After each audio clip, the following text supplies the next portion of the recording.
আসসালামু আলাইকুম, আশা করি আপনারা সবাই ভালো আছেন। আজকের ভিডিওতে আমি আপনাদের সঙ্গে টেকনিক্যাল অ্যানালাইসিস অনুযায়ী আলোচনা করার চেষ্টা করব বর্তমান পরিস্থিতিতে আমাদের ট্রেড প্ল্যানটা আসলে কেমন হওয়া উচিত। এই মুহূর্তে আমাদের সূচক ৫৯০০ বা ৬,০০০-এর কাছাকাছি লেভেলে আছে। সো যেটার কারণে এই লেভেলটাতে আমরা মাঝে মাঝেই দেখতে পাচ্ছি মার্কেট চলাকালীন সময়ে যে সমস্ত স্টক উপরের দিকে উঠে গিয়েছে বা যে সমস্ত স্টকে প্রফিট করার অপরচুনিটি তৈরি হয়েছে সেখানে মাঝে মাঝে প্রফিট টেক হচ্ছে।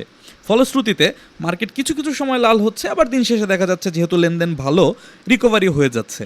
কিন্তু যেহেতু মাঝে মাঝেই মার্কেটে প্রফিট টেক দেখা যাচ্ছে, সো একটা প্রশ্ন রিপিটেডলি আসতেছে বা অনেকের মধ্যেই এটা একটা কনফিউশন ক্রিয়েট হচ্ছে যে মার্কেট কি এখন আবার একটা কারেকশনের দিকে যেতে পারে কিনা। স্বাভাবিক, সো এই প্রশ্নটা আসতেই পারে। এই মুহূর্তে এই প্রশ্নটাই সবার আগে আসা উচিত। সো এটার সলিউশনটা আসলে কি বোঝার চেষ্টা করেন। মার্কেট স্বাভাবিক গতিতে আস্তে আস্তে সেই ৫,০০০-এর নিচ থেকে স্লোলি রিকভার করে করে আলটিমেটলি ৫,৯০০+ পয়েন্টে উঠেছে। হ্যাঁ, এই উত্থানটা অনেক বড় একটা উত্থান না, কারণ বিগত দিনগুলোতে মার্কেট যেভাবে ফল করেছিল বা যে লম্বা সময় ধরে মার্কেট খারাপ ছিল সেই বিবেচনায় করলে এইটা আসলে জাস্ট তুচ্ছ একটা উত্থান। তবে যদি আপনি সমসাময়িক প্রেক্ষাপটে চিন্তা করেন, শুধুমাত্র ২০২৬ সালের প্রেক্ষাপটে চিন্তা করেন, তাহলে কিন্তু মার্কেট আসলে প্রফিটেবল এই মুহূর্তে আছে স্বল্প মেয়াদে।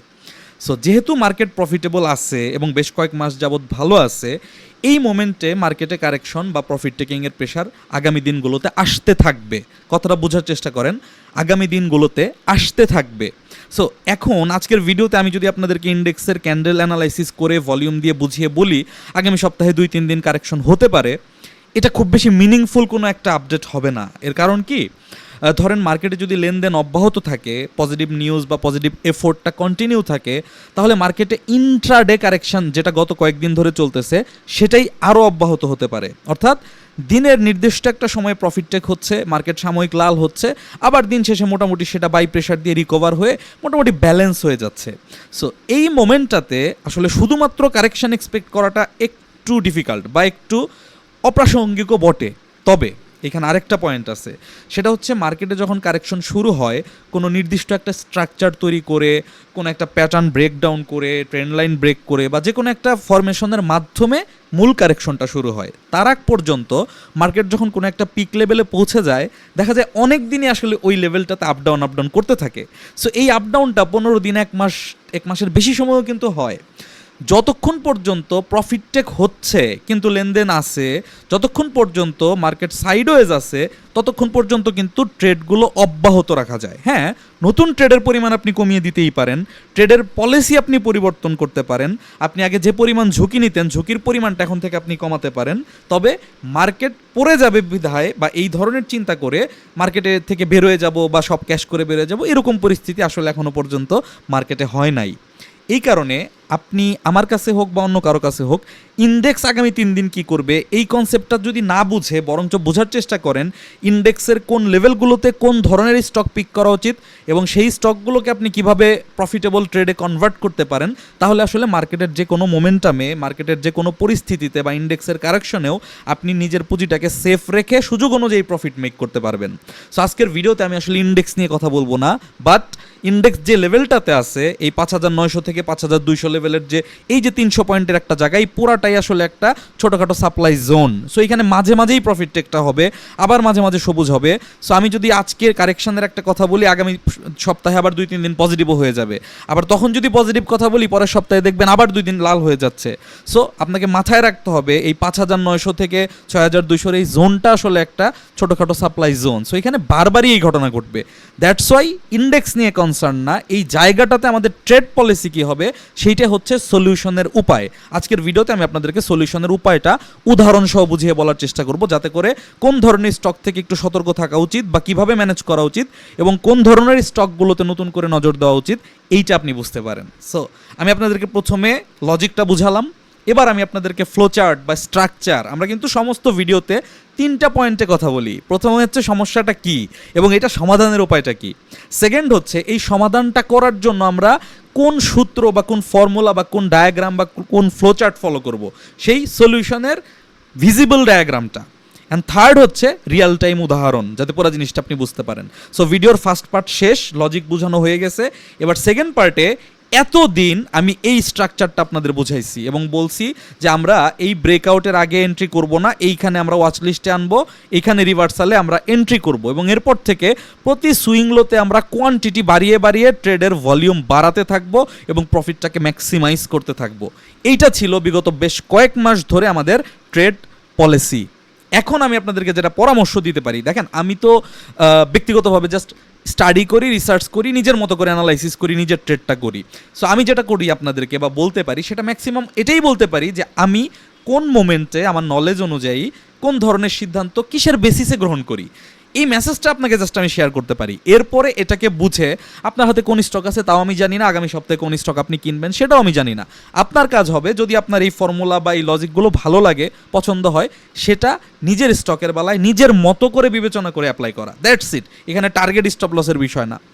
এবার এইটার ক্ষেত্রে যেটা করতে পারেন সেটা হচ্ছে প্রিভিয়াস সুইং লো ব্রেকডাউন না করা পর্যন্ত আপনি এই স্টকটা যেহেতু ট্রেন্ডে আছে ওকে সুযোগ দিতে পারেন যে আরও বাড়ে কিনা, বাট আপনার স্টপ লসটা প্রিভিয়াস সুইং লোতে থাকতে হবে।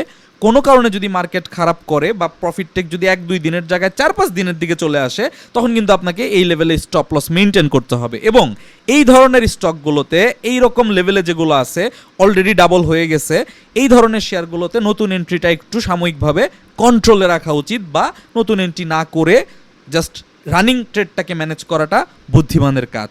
পক্ষান্তরে এই মুহূর্তে আপনার বিবেচনায় রাখা উচিত বলে আমি মনে করতেছি আর কি, যেই স্টকগুলো লম্বা সময় ধরে অ্যাকুমুলেশনে আছে এবং লম্বা সময় অ্যাকুমুলেশন করার পর সবেমাত্র রিসেন্টলি ব্রেকআউট করে নতুন ট্রেন্ড তৈরি করতেছে, অর্থাৎ এই স্টকটা এই ট্রেন্ডটার পার্সপেক্টিভে যদি আপনি কম্পেয়ার করেন তাহলে বর্তমানে যে স্টকগুলো বর্তমান মার্কেটে আপনি খুঁজলে দেখতে পাবেন যে লেটসে কোন লেভেলে দাঁড়ান, লেটসে এই জায়গাটা ধরেন এরকম একটা জায়গা, এই জায়গা কোন স্টকগুলো এই জায়গাতে আছে সেই স্টকগুলোতে আমরা নতুন করে ট্রেড করতে পারি। আর যে স্টকগুলো এরকম লেভেলে আছে সেগুলো রানিং ট্রেডকে স্টপ লস টাইট করে ধরে ম্যানেজ করতে পারি নতুন এন্ট্রি না নিয়ে।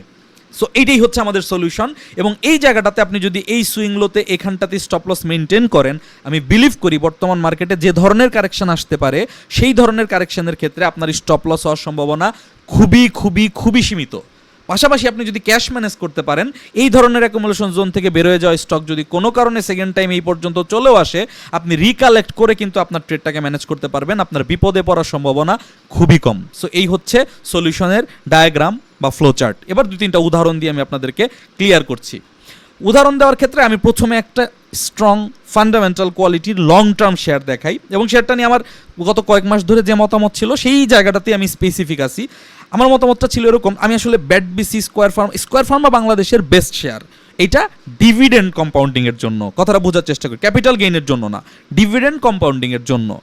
আর আমি লং টার্ম বুঝি না বা জিনিসটা মানে ফলো করি না, ব্যাপারটা এরকম না, বাট লং টার্মের ক্ষেত্রে আমি ক্যাপিটাল গেইনটা আমার কাছে প্রাধান্য পায়।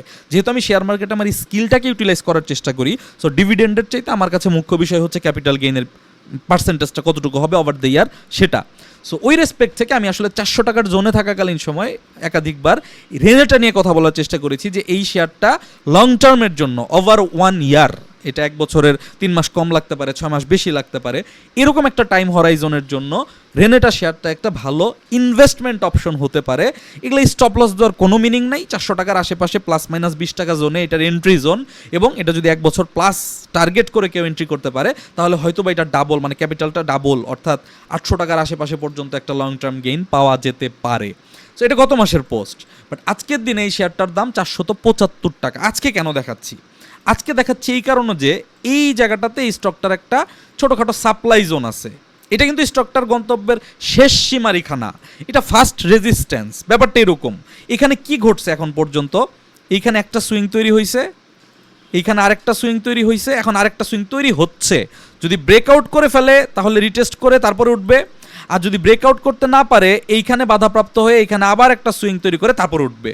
সো আপনাকে দেখানোর কারণ এটাই, যেহেতু সামনেই সাপ্লাই জোন আছে, আবার এই সাপ্লাই জোন যদি পার করেও ফেলে তাহলে এইখানে একটা মেজর সাপ্লাই জোন আছে, যেটা মূলত শর্ট টার্ম বলেন বা পজিশন ট্রেডিং বলেন, সেটা টার্গেট জোন। সো ওই রকম জোন পর্যন্ত যদি একটানা উঠেও যায়, সেই ক্ষেত্রে এখানে আপনার এন্ট্রির একটা অপরচুনিটি এখনও পর্যন্ত আছে। আর তার চাইতেও বড় কথা, যেহেতু এটা স্ট্রং ফান্ডামেন্টাল শেয়ার, কেউ যদি এন্ট্রিটা হুট করে না নিয়ে এরকম একটা জোন ডিফাইন করে ধাপে ধাপে এন্ট্রির জন্য পজিশনিং প্ল্যান রাখে, তাহলে এই শেয়ারটা এখনও পর্যন্ত এন্ট্রিযোগ্য। এখন যে লেভেলে আছে, লেটস আপনি 775 টাকা দিয়ে যদি আপনি 1000 পিস শেয়ার কিনেন এবং আপনার হাতে যদি আরও 1000 পিস শেয়ার কেনার টাকা অবশিষ্ট থাকে, এবং সেটাকে যদি আপনি চিন্তা করেন যে 450 টাকার নিচে নামলে বাকি 1000 শেয়ার কিনবো, তাহলে কিন্তু আপনি এই শেয়ারটাতে ম্যানেজ করতে পারবেন। কারণ এটা কিন্তু 1 বছরের শেয়ার, এটা কিন্তু 1 মাসের শেয়ার না, বুঝছেন? এটা লং টার্মের জন্য, আমি ট্রেডারদের জন্য ভুলেও এটা নিয়ে কথা বলতেছি না। এই শেয়ারটার ইনভেস্টমেন্ট টার্গেট হচ্ছে প্রিভিয়াস সুইং হাই, এবং আমি বিলিভ করি যদি বাজার স্বাভাবিক থাকে তাহলে এই টার্গেটটা আপনারা হয়তো বা 2027 সালেই পেয়ে যাবেন। এটা কবে পাবেন, কত দিনে পাবেন আমি জানি না, বাট একটা ভালো একটা স্বাভাবিক সময়ের মধ্যে একদম হাই লেভেলের একটা ম্যাক্সিমাম প্রফিট দেওয়ার মতো যে ফান্ডামেন্টাল শেয়ারগুলো আছে, যেগুলো বটম কনফার্ম করে উঠা শুরু করছে, তাদের মধ্যে এটা one of the best pick হতে পারে বলে আমার ধারণা। আপনি কিনবেন কি কিনবেন না সেটা আপনার ব্যক্তিগত সাইকোলজির ওপর, আপনি লং টার্ম ইনভেস্টর কিনা সেটার উপর, আপনি এই ফান্ডটাকে একাধিকবার এন্ট্রি নিয়ে ম্যানেজ করতে পারবেন কিনা সেটার উপর। কারণ এটা তো আপনি স্টপ লস দিবেন না, যদি দেন তাহলে স্টপ লস পয়েন্ট হচ্ছে 404 টাকা। 404 টাকার নিচে গেলে কি আপনি আসলেও রেনেটাতে স্টপ লস দিবেন? এটা তো অ্যাভারেজ করার মতো শেয়ার, এটা তো স্টপ লস দেওয়ার মতো শেয়ার না। সো দেখায় রাখলাম, যদি কারো লং টার্ম শেয়ারের প্রতি আগ্রহ থাকে, ভালো লাগে, ট্রেন্ড লাইন বা এক্সেট্রা যা আছে সব কিছুই ডাউন ট্রেন্ডের চ্যানেল পুরাটা ব্রেকআউট করে বেরোইছে। সো নতুন একটা ফ্রেশ ভালো ট্রেন্ড তৈরি হয়েছে, তবে লং টার্ম ছাড়া এটার দিকে নজর দেওয়া উচিত না। এর বাইরে আমি কতদিন ফেসবুকে এই এমআরএ দোয়েলের যে প্রিভিয়াস চার্টটা শেয়ার করা হয়েছিল, বিস্তারিত ডিটেলটা আপডেট দেওয়ার পরে এটা শেয়ার করছিলাম যে জেড ক্যাটাগরির কিছু কিছু শেয়ার খুব ভালো পজিশনে আছে, যেগুলো আমার কাছে ব্যক্তিগতভাবে মনে হচ্ছে যে যদি আপনি একটু লম্বা সময় দিয়ে প্রফেশনালি ট্রেড করা যায়, তাহলে এখানে ভালো একটা ক্যাপিটাল গেইন, মানে ক্যাপিটালটাকে ডাবল করার মতো অপরচুনিটি থাকবে। এবং সেটা আপনারা নাহি ক্যাপ ছিল, এরপর ছিল আপনার এমআরএ দোয়েল, রিসেন্টলি 2 মাস আগে থেকে, গত মাস থেকে আছে ফরচুন, দেখতে পাচ্ছেন ডাবল হচ্ছে চোখের সামনে, নতুন করে বোঝা না বোঝার কোনো কিছু নাই। সো এইখানে আমি পোস্টে আসলে একটু জেদ করেই কিছুটা লিখেছিলাম যে আরেকটা পিক করছি, বাট এটা আমি পাবলিকলি নিয়ে আসতে চাচ্ছি না, এটা আমি আমার মতো করেই দেখবো। বাট এইটার পরে এত পরিমাণ মেসেজ পাইছি আমি হোয়াটসঅ্যাপে, এবং মেসেজ দিয়ে তাদের বক্তব্যটা কি, বক্তব্যটা হচ্ছে পাবলিকলি দিলে সবাই জেনে যাবে, আপনি দিতে চাচ্ছেন না, এটা দেওয়ার কোনো দরকার নাই, আমাকে আপনি আলাদাভাবে দেন। দেখেন, আমি তো এটাও বলি নাই যে আমার সাথে যদি কেউ জয়েন করে বা আমাকে যদি কেউ ফি দেয় বা আমাকে যদি কেউ কোনো ধরনের বেনিফিট দেয় তাহলে আমি শেয়ারটা আপনাকে দিব, আমি এরকম কোনো কিছু বলছি? তা আপনি আমাকে ইনবক্স করে এই ধরনের যে বিব্রতকর একটা মেসেজ দিচ্ছেন যে সবাইকে দিয়েন না, আমাকে দেন, আপনাকে যদি আমি দিই তাহলে আমি সবাইকে কেন দিব না? মানে আমার কোনো এজেন্সিও নাই, আমার কোনো ব্রোকার হাউসও নাই, বা আমি কোনো স্টকে গ্যামলিংও করি না, তাহলে আপনি একটা শেয়ার চাচ্ছেন সেটা অন্যরা পাবে না, আপনাকে আমি আলাদাভাবে দিব, তাহলে এইটা কি ধরনের লজিক হইলো? তো বিব্রত হয়ে বাধ্য হয়ে আমি ওই শেয়ারটা আজকে ভিডিওতেই দেখাচ্ছি। ওই শেয়ারটা হচ্ছে GHCL, এবং এই শেয়ারটা আমি পিক করছি আমার ব্যক্তিগত চয়েস লিস্ট থেকে। আমার অ্যানালাইসিস অনুযায়ী মনে হয়েছিল যে এই শেয়ারটা এখন একটা ভালো পজিশনে আছে, এন্ট্রিযোগ্য শেয়ার। জাস্ট গতদিন পিক করছি, অনেক আগে এরকম কিছু না, গতদিন পিক করছি এই পজিশনে 21 টাকার ঘরে। এবং এই শেয়ারটার সিলেক্ট করার কারণটা আমি বোঝানোর চেষ্টা করি। শেয়ারটা কোনো ফ্যাক্ট না, শেয়ারটা কেন, আপনি যদি এই ফ্লো চার্টটার দিকে একটু খেয়াল করেন, আমি নিজেই বুঝতেছি যে এরকম পজিশনে যে শেয়ারগুলো আছে, যেগুলো আমাকে অনেক বেশি ভালো একটা 50%-এর উপরে প্রফিট দিয়ে ফেলছে, সেই ধরনের শেয়ার থেকে আমি যদি কিছুটা রিস্ক মিনিমাইজ করে ওই ফান্ডগুলোকে বটম থেকে নতুন করে যে ট্রেন্ড তৈরি করতেছে এই ধরনের শেয়ারের দিকে একটু একটু করে ডাইভার্ট করি, সেটা এ ক্যাটাগরির হতে পারে, সেটা ফান্ডামেন্টাল স্টকও হতে পারে, সেটা দুর্বল স্টকও হতে পারে, এটা যার যার ঝুঁকি ম্যানেজমেন্ট করার ক্যাপাসিটির উপর, তাহলে আমার ঝুঁকিটাও কমে গেল এবং এই শেয়ারটাও তো একটা সময় এই পর্যায়টাতেই যাবে, তাই না? সো তাহলে আমার প্রফিট ম্যাক্সিমাইজ করার জায়গাটাও একটু লম্বা থাকলো, যেটা এখানে একটু ছোট হয়ে গেছে, এখানে একটু রিস্কের পর্যায়ে চলে আসছে। আপনি এই ফ্লো চার্টের সাথে জাস্ট এই শেয়ারের চার্টটা, এটা উইকলি চার্ট, একটু লং টার্মে বোঝানোর জন্য দেখাইছি, একটু মিলিয়ে দেখেন যে same to same flow chart আপনি পাচ্ছেন কিনা, ব্রেকআউট করছে কিনা। হ্যাঁ, এবার এই শেয়ারটা যদি আগামীকাল বাড়া শুরু করে, ডেফিনেটলি আপনাকে এই শেয়ার আমি পারলেও কিনতে বলতেছি না, কমলেও কিনতে বলতেছি না, কারণ এই শেয়ারটা ফ্রেশ ব্রেকআউট করছে। গত দিনের আগের দিন এই ক্যান্ডেলের ক্লোজিং আওয়ারে ছিল পারফেক্ট এন্ট্রি, এবং এইটা অনেক আর্লি এন্ট্রি নেওয়া। এটা যদি কেউ দেখতে না পারে ক্লোজিং বেসিসে, কারো চোখে না পড়ে, এটা তার দোষ না। এই ক্ষেত্রে সে হয়তো এখানে এন্ট্রি নিতে পারবে না, বাট গতকাল ছিল আসলে প্রপার এন্ট্রিটা। এখন লেটসে আগামীকাল যদি সকালবেলা মার্কেট খোলার পরে এই শেয়ারটা বেড়ে যায়, তাহলে কিন্তু এই শেয়ারটাতে আপনি এখন আর সেফলি এন্ট্রি করতে পারবেন না, কারণ সেই ক্ষেত্রে এই শেয়ারের রিস্ক রেওয়ার্ড রেশিও মিলবে না। মানে স্টপ লস ধরবেন কোথায়? স্টপ লস ধরতে হবে ন্যূনতম পক্ষে আপনার ওই যে 20 টাকা 30 পয়সার দিকে, এই মানে এই মেইন ক্যান্ডেলটার নিচে, বুলিশ এনগালফিং ক্যান্ডেলটার নিচে। এরপরে যদি আরেকটা ক্যান্ডেল পজিটিভ হয়ে যায়, তখন আপনি স্টপ লসটাকে উপরে তুলে 20 টাকা 90 পয়সা আনতে পারবেন। তবুও তো স্টপ লসের পরিমাণটা অনেক বড় হয়ে যাবে যদি আগামীকাল বেড়ে যায়। বাট এটা আপনি কিভাবে ফলো করতে পারেন? আপনি এটাকে নজরে রাখতে পারেন যে এটা রিটেস্ট করে কিনা। যদি আগামী দিন এই শেয়ারটা রিটেস্ট করে, কিংবা আগামী দিন বেড়ে তারপরের 2-3 দিনে এই শেয়ারটা রিটেস্ট করে, তারপরে আবার ওঠা শুরু করে, তখন ওই সুইং লোর নিচে স্টপ লসটাকে ফিক্স করে তখন কিন্তু আপনি একটা ছোট স্টপ লসে এন্ট্রি করার অপরচুনিটি পেতে পারেন। কারণ কি, আপনি যদি মনে করেন বেড়ে যাচ্ছে, স্টপ লসের রেসপেক্টে বেড়ে যাচ্ছে যদি আগামীকাল বাড়ে, বাট আপনি যদি স্টকের পজিশন চিন্তা করেন, তাহলে আপনি দেখতে পাবেন যে একটা শেয়ার প্রায় একটানা 1.5 বছরের কাছাকাছি সময় অ্যাকুমুলেশন হয়ে সবে মাত্র ট্রেন্ড তৈরি করার জন্য ভলিউম পাওয়া শুরু করছে। এখনো কোনো কিছু হয়ই নাই, এখনো পর্যন্ত একটা সুইংও তৈরি হয় নাই। ব্যাপারটা কিভাবে হইতে পারে? এভাবে উঠে এভাবে সুইং তৈরি করে করে তো শেয়ার উঠতে হবে, তাই না? এখন পর্যন্ত প্রথম সুইংয়ের এন্ট্রি পয়েন্ট কেবলমাত্র এইটা, যদি আপনি 6 মাস 1 বছরের দৃষ্টিভঙ্গি থেকে স্টকটাকে দেখেন, দ্যাটস ইট। আর সাপ্লাই জোন কোথায় আছে? শর্ট টার্ম বা প্রথম রেজিস্ট্যান্স তো আসলে এইটা, যে কোনো পাবলিক তাকাইলে এইটার দিকেই তাকাবে। সো 25 টাকার ঘরে এই যে 24 টাকা 70 পয়সা থেকে 25 টাকা 70 পয়সা পর্যন্ত এই জোনটা হচ্ছে শর্ট টার্ম এক্সিট পয়েন্ট, যেটা মূলত যারা T2 T3 টাইপের বিনিয়োগকারী আছে, শর্ট টার্মে বাই সেল করে, ওনারা যারা ধরেন এন্ট্রি করে ফেলছে আগেই বা এন্ট্রি করতে পারছে গতদিন, ওনারা হয়তো এই 25 টাকার আশেপাশে গেলে 10% 12% প্রফিটে হ্যাপিলি এক্সিট করবে। বাট ব্যাপারটা যেটা ঘটে, ওই সমস্ত ক্ষেত্রে এরকম রিটেস্ট করে তারপরে আসলে মূল ট্রেন্ডটা শুরু হয়। রিটেইলারদেরকে ফিল্ড থেকে বের করে দিয়ে তারপরে স্মার্ট মানির গেমটা শুরু হয়। সো সেই ক্ষেত্রে রিটেইলারের একটা টার্গেট জোন হচ্ছে 25-এর আশেপাশে, এবং আপনি যদি প্রফেশনালি চিন্তা করেন তাহলে এটার পজিশন ট্রেডিংয়ের টার্গেট হচ্ছে এই সাপ্লাই জোনটা, যেটা মূলত 32 টাকার আশেপাশে। আর আপনি যদি লং টার্ম টার্গেটের চিন্তা করেন যে আমি ওভার দ্য ইয়ার ট্রেড করব, কয়েকদিন পরপর ইন্ডেক্স লাল হয়, কয়েকদিন পরপর বিভিন্ন নিউজ আসে, এত মুভমেন্ট করে এত বিভিন্ন শেয়ারে সুইচ করে আসলে আলটিমেটলি ভালো লাগে না, ভালো গেইন পাই না, তাহলে প্রফেশনাল সাপ্লাই জোন আসলে এইটা হচ্ছে প্রফেশনাল সাপ্লাই জোন, যেটা লং টার্ম টার্গেট। এটা কিন্তু আবার 1 মাস 2 মাস পরে ফলো আপ করে এক্সপেক্ট করে ট্রেড নিয়ে কোনো লাভ নাই। এবার এখানে কথা আছে, এটা কি শেয়ার? এটা একটা জেড ক্যাটাগরির দুর্বল শেয়ার। এবার এই শেয়ারটা যদি সত্যিও বাড়ে, তবুও তো এই শেয়ারটা আপনি আপনার পুরো পোর্টফোলিও কিনতে পারবেন না, তাই না? বাস্তবতা, কিন্তু আমি আবেগে কোনো কিছু বলতেছি না, একদম বাস্তবতা অনুযায়ী। সেই ক্ষেত্রে ধরেন আপনার পোর্টফোলিওতে যে ফান্ডটা আছে, সেখান থেকে আপনি 50% ভালো শেয়ারে লং টার্ম ইনভেস্টমেন্ট করছেন, বাকি 50% আপনার ট্রেডিং ফান্ড। ওই 50% থেকে আপনি 20% দিয়ে ওই ধরেন লেটসে কনফিডেন্স সিমেন্ট বা বিএসআরএম স্টিল বা ইএইচএল টাইপের ভালো যে ট্রেডিং শেয়ারগুলো আছে ওগুলো কিনছেন। এরপরে 10-20% ফ্রি ফান্ড দিয়ে আপনি চাইলে ওই যে ফরচুন, জিএইচসিএল বা আদার্স যে শেয়ারগুলো আছে, যেগুলো অ্যাকচুয়ালি প্রফিট দেয় বাট শেয়ারের কোয়ালিটিও ভালো না, এগুলোতে আপনি সেই পরিমাণ ঝুঁকি নিতে পারেন যে পরিমাণ ঝুঁকি আপনার স্টপ লস ট্রিগার করলেও এই লস আপনাকে খুব বড় ধরনের ক্ষতিগ্রস্ত করতে পারবে না। এই হচ্ছে কনসেপ্ট। আমি কি জিএসএল আমার পুরো পোর্টফোলিও জুড়ে কিনছি? ডেফিনেটলি না। তবে আবার আমি যখন একটা স্টক কিনি, এতটুকুও কিনি না যে ওই শেয়ারটা যদি আলটিমেটলি ভালো করে ওই প্রফিট চোখেই দেখা যাচ্ছে না, এরকমও না। একটা ডিসেন্ট কোয়ান্টিটিতে নেবেন, বাট পোর্টফোলিওর 20%-এর ওপরে যাতে আবার না হয় যে জেড নিয়ে কোনো একটা নেগেটিভ ডিক্লারেশন আসলে বা কোনো পরিস্থিতি ক্রিয়েট হলে তখন যাতে আপনি বড় ধরনের বিপদে না পড়েন। আর এই জিনিসটা যদি আপনি ম্যানেজ করতে না পারেন, ডেফিনেটলি আপনার জেড কেনার কোনো প্রয়োজন নাই। এই যে এখানে একটা ফ্রেশ, বেটার কোয়ালিটির, স্ট্রং ফান্ডামেন্টাল শেয়ার আপনার চোখের সামনে আছে, এই ধরনের শেয়ারের দিকে আপনি চিন্তা ভাবনা করতে পারেন।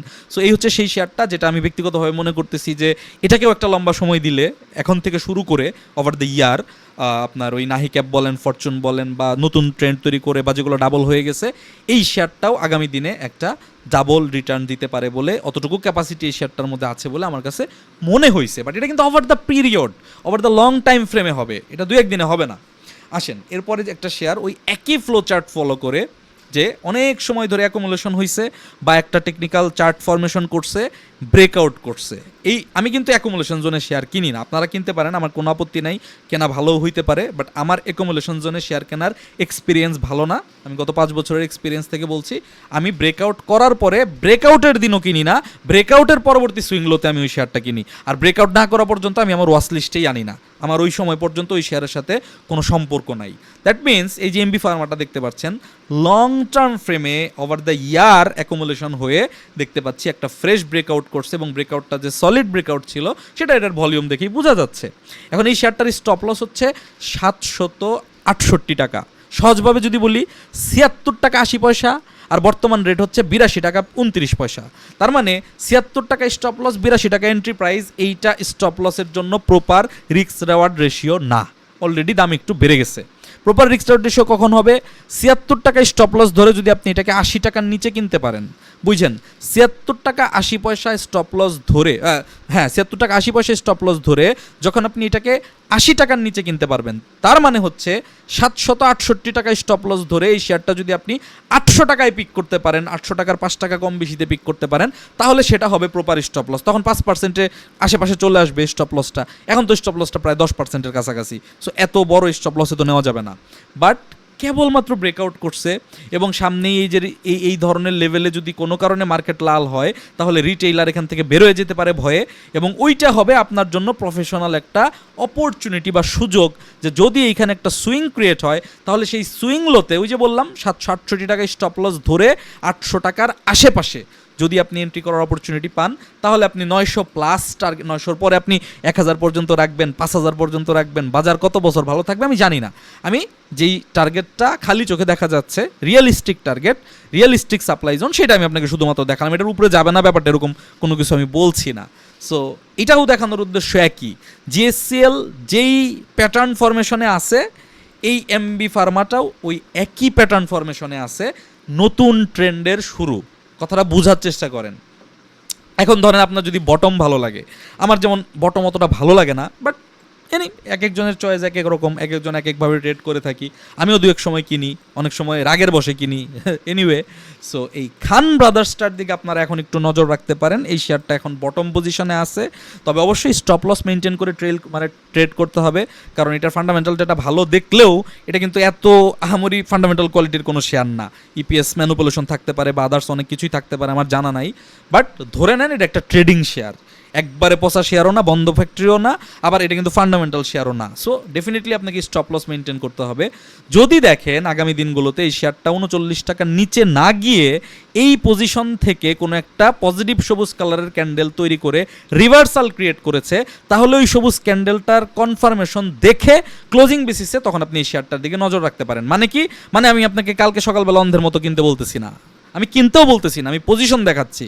যদি দেখেন যে এইটা 39-এর নিচে গেল না, না গিয়ে উল্টা একটা ভালো সুন্দর ভালো ভলিউম দিয়ে রিভার্সাল ক্যান্ডেল দিল, বা আপনি যদি ছোটো টাইম ফ্রেমে যান, এখানে একটা ফ্ল্যাগ ট্র্যাক বা রেজিস্ট্যান্স কিছু পান, ওটা ড্র করে রাখলেন ছোটো টাইম ফ্রেমে গিয়ে, যদি দেখেন ওইটা ব্রেকআউট করতে পারলো ভলিউম দিয়ে, তখন আপনি এই 40-41 টাকার আশেপাশে এই শেয়ারটার দিকে নজর রাখতে পারেন। 39 টাকায় স্টপ লস ধরে যদি রিভার্সাল করে, এখনও পর্যন্ত রিভার্সাল করে নাই, এখনও পর্যন্ত রিভার্সাল করে নাই।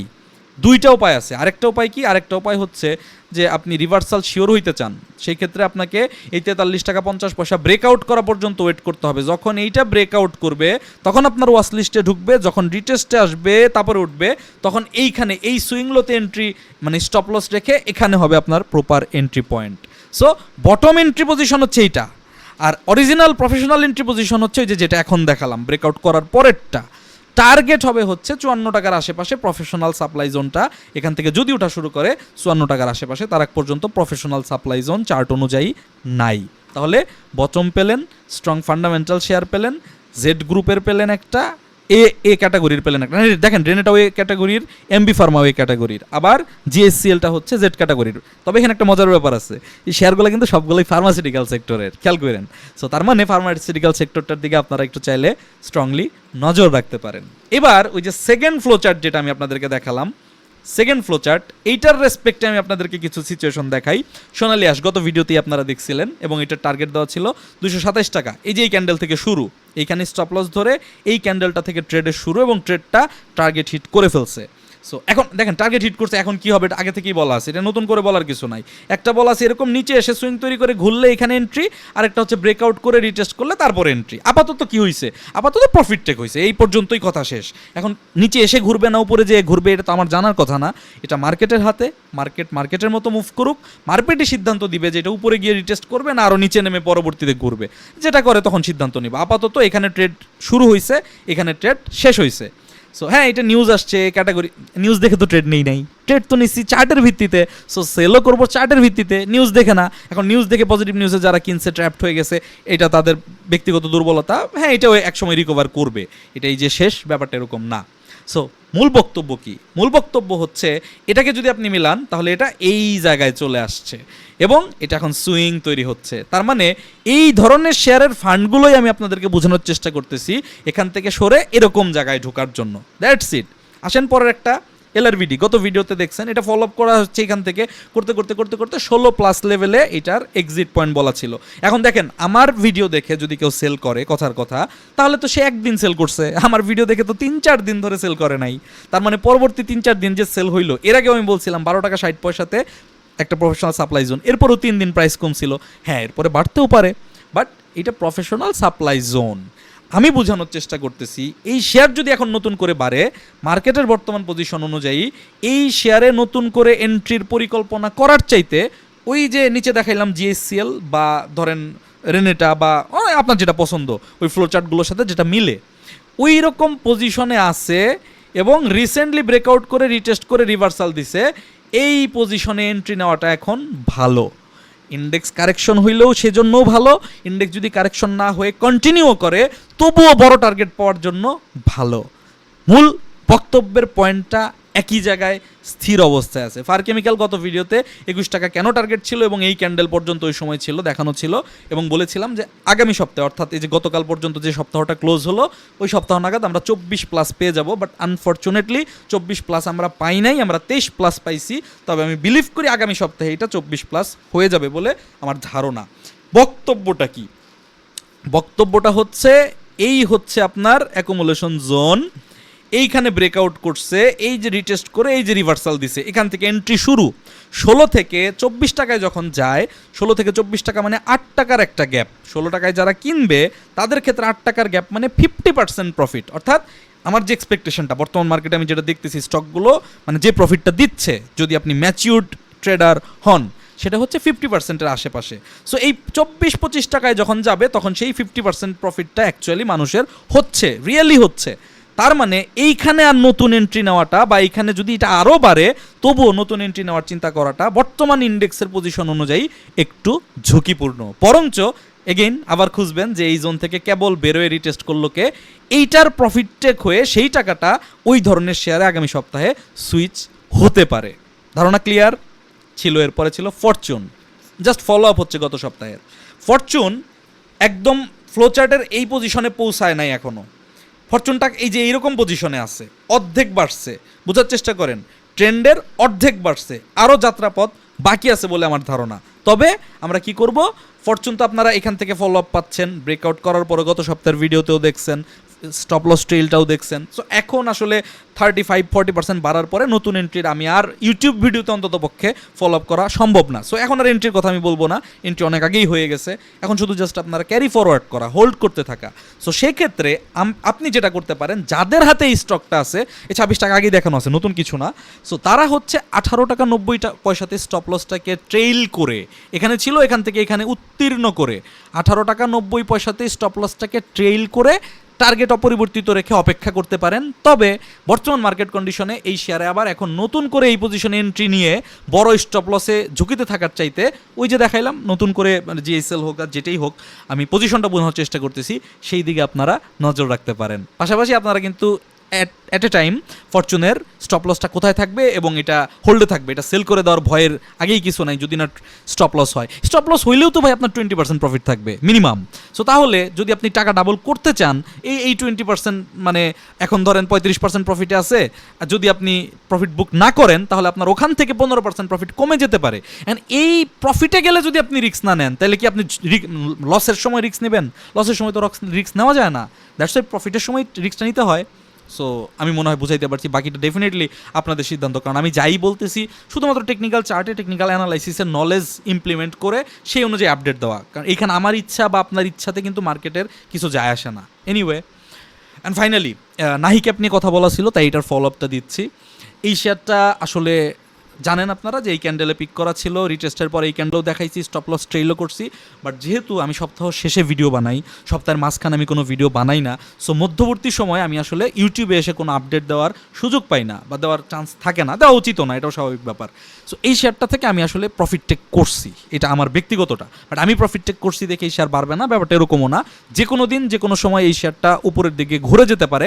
তবে আমি আপনাদেরকে বলবো যে এই শেয়ারটাতে নতুন করে ঝুঁকি না বাড়িয়ে 36 টাকা 40 পয়সা অর্থাৎ বর্তমানে 37 টাকা 40 পয়সায় আছে, 1 টাকা নিচে স্টপ লসটা রেখে আপনারা আগামী সপ্তাহে বিবেচনা করতে পারেন। যদি এখান থেকে ঘুরে যায় তাহলে আপনারা ওই 45 থেকে 50 টার্গেট জোন যেটা আছে সেখানে পরবর্তী সিদ্ধান্ত নিতে পারেন। আর যদি দেখেন কোনো কারণে স্টপ লস হয়ে গেছে তাহলে আপনাদেরকে মাথায় রাখতে হবে সেই ক্ষেত্রে এই স্টকটার স্ট্রাকচার তখন এরকম হবে, এরকম, অর্থাৎ সেই ক্ষেত্রে এই চার্টটা তখন এখানে চলে আসবে এবং পরবর্তীতে টার্গেট আপনি ঠিকই পাবেন, টার্গেট নিয়ে টেনশন নাই, বাট সেটা তখন সুইং তৈরি করে হবে। এখন স্বাভাবিকভাবেই আপনি এখনও পর্যন্ত প্রফিটে আছেন যদি ভিডিও ফলো করে থাকেন, বা আপনার নাই বা আপনি সেল করে দিয়েছেন, আই ডোন্ট মাইন্ড, এটা আপনার একান্তই ব্যক্তিগত ব্যাপার। বিষয়টা হচ্ছে আপনি যদি ব্রেক ইভেনের আগে ক্যাশও করেন এটা আপনার ট্রেডে কোনো সমস্যা তৈরি করলো না, কিন্তু আপনি যদি এটা ব্রেক করার পরেও ধরেন যে এটা বাড়বেই, কনফিডেন্ট যে এটা 50 টাকা যাবেই, ওটাকে বলে হচ্ছে রিউমার, গুজব, অন্ধবিশ্বাস। সো ওইটা সাইন্টিফিক না, ওইটা কিন্তু টেকনিক্যাল অ্যানালাইসিসের আন্ডারে পড়ে না, ওটাকেই বলা হয় হচ্ছে মানে গুজব নির্ভর ট্রেড করা। সো ওটা কোনো সময় করা যাবে না, ডেফিনেটলি আপনাকে রিস্কটাকে মিনিমাইজ করতে হবে, কারণ এইটা যখন ব্রেকডাউন করবে তখন তো আমিও জানি না এটা 30 টাকায় যাবে না 32 টাকায় যাবে না 34 টাকায় যাবে না 28 টাকায় যাবে, আপনিও জানেন না, তাহলে আপনি ওই বাড়তি রিস্কটা কেন নেবেন? দ্যাটস ওয়াই এই স্টপ লসটাকে সবসময় ট্রেইল করতে থাকা সবচেয়ে ভালো। আপনি যদি প্রফেশনাল হন তাহলে স্টপ লসটা আসলে এইখানে ছিল, সো একটা স্টপ লস হিট করছে। এনিওয়ে, সো এখনও আপনার দেখার সুযোগ আছে, কিন্তু এই ক্যান্ডেলের নিচে 36 টাকা 20 পয়সা বা 30 পয়সার নিচে গেলে আপনি এখান থেকে সতর্ক থাকতে পারেন। সেক্ষেত্রে ইন্ডেক্সও যদি কোনো কারণে এটার সাথে সাথে লাল হয় তাহলে এই ধরনের শেয়ারগুলোতেই কিন্তু কারেকশনটা হবে, এটা মাথায় রাখতে হবে। খেয়াল করেন, আমি ভিডিওর শুরুতে আপনাকে একটা সলিউশন ড্র করে দিলাম যে কিভাবে আপনি ট্রেড প্ল্যান করবেন, এটা ছিল আপনার সেই সলিউশন। এরপরে আমি ভিডিও শুরুতে আপনাকে লং টার্ম ইনভেস্টমেন্ট যেই শেয়ারের মধ্যে থাকলে শুধুমাত্র অ্যাভারেজ ডাউন করতে হবে এবং কোনোদিনও ইন্ডেক্স দেখতে হবে না, কখনোই স্টপ লস দিতে হবে না, কিন্তু লম্বা সময়ের জন্য বিনিয়োগ করতে হবে এবং ফান্ডামেন্টাল শেয়ার, সেই অপশন আপনার হাতে আছে। যদি আপনি মনে করেন যে আমি জেড ক্যাটাগরিও ট্রেড করি, যদি সেটা ইফিশিয়েন্ট চার্ট অনুযায়ী ট্রেড হয় তাহলে একদম বটম থেকে নতুন করে ট্রেন্ড তৈরি করতে পারে বলে সম্ভাবনা তৈরি করতেছে, সেই শেয়ারের একটা short term, mid term, long term analysis আপনি পেলেন। যদি আপনি এ ক্যাটাগরির ফান্ডামেন্টাল বা লো পেইড, লেটস এটা লো পেইড, এই ক্যাটাগরির লো পেইড শেয়ার ট্রেড করতে পছন্দ করেন বা স্বাচ্ছন্দ্য বোধ করেন, লম্বা সময় অ্যাকুমুলেশন হওয়ার পর ব্রেকআউটও করছে, কনফার্মেশনও দিছে, এবার জাস্ট রিটেস্টের অপেক্ষা, রিটেস্ট করলে এন্ট্রি পাবেন, না করলে তো আসলে এখন কিছু করার নাই। সো সেই ধরনের একটা শেয়ার আপনি ওয়াচ লিস্ট পেলেন। এর বাইরে যদি আপনি বটম শেয়ার কিনতে চান তাহলে এই যে এটা বটম শেয়ার, একদম অনেক লম্বা দূরত্ব থেকে আকাশ থেকে তলানিতে পড়ছে, পরে একটা বটম তৈরি করতেছে। সো ওই বটম শেয়ারটাও আপনি পেলেন, তার মানে আপনার হাতে A category, B category, long term, তারপর জেড ক্যাটাগরি, সব ধরনের অপশন আছে। এর বাইরেও তো আরও স্টক আছে, আপনি জানেন। সেকেন্ড টাইম আপনাকে দেখানো হয়েছে কোন ধরনের শেয়ারগুলোতে আমরা নতুন করে এখন পজিশন নিব না, কোন ধরনের শেয়ারগুলো থেকে আমরা সতর্ক থাকব এবং সেটা লজিকটা আসলে কি এবং কেন। সো এই পুরা ভিডিওর পুরা জিনিসের সিকোয়েন্সটা একই, আপনাকে এই জিনিসটা বোঝানোর জন্য 4টা শেয়ার দিয়ে উদাহরণ দেওয়া হয়েছে, আর এই জিনিসটা বোঝানোর জন্য বাকি 4টা শেয়ার দিয়ে উদাহরণ দেওয়া হয়েছে। যদি আপনি সলিউশন মানে প্রবলেমটা আসলে কি, তার সলিউশনটা কেমন হবে এবং তার উদাহরণগুলো বুঝতে পারেন, এই পুরো জিনিসটাকে আপনি আপনার যে কোনো শেয়ারের মধ্যে অ্যাপ্লাই করে আপনার হাতে থাকা যে কোনো শেয়ারকে আপনি আগামী কয়েক সপ্তাহের জন্য মার্কেটের পরিস্থিতি অনুযায়ী ম্যানেজ করতে পারবেন বলে আমি বিশ্বাস করছি। সো এটা যদি আপনি বুঝেন তাহলে আপনাকে ইন্ডেক্স দেখতে হবে না, আর আপনি যদি এটা না বুঝেন তাহলে আপনাকে ইন্ডেক্স অবশ্যই দেখতে হবে। কিন্তু সমস্যাটা হচ্ছে ইন্ডেক্সের রিয়াকশনটা এখন এরকম হবে, হঠাৎ করে মনে হবে এই গেল রে, আবার হঠাৎ করে দেখবেন সবুজ হয়ে গেছে। সো এটা একটা ট্রিকি মোমেন্ট, তবে অবশ্যই রিস্ক আছে। দ্যাটস ওয়াই ইন্ডেক্সে বারবার কনফিউজ না হয়ে আপনি ট্রেড মডালিটি কীভাবে মডিফাই করে রিস্ক ম্যানেজ করতে হয় সেটা বোঝার চেষ্টা করেন। That will be more efficient for your trading career. দেখা হচ্ছে আগামী ভিডিওতে। সবাই ভালো থাকবেন, সুস্থ থাকবেন। আল্লাহ হাফেজ, আসসালামু আলাইকুম।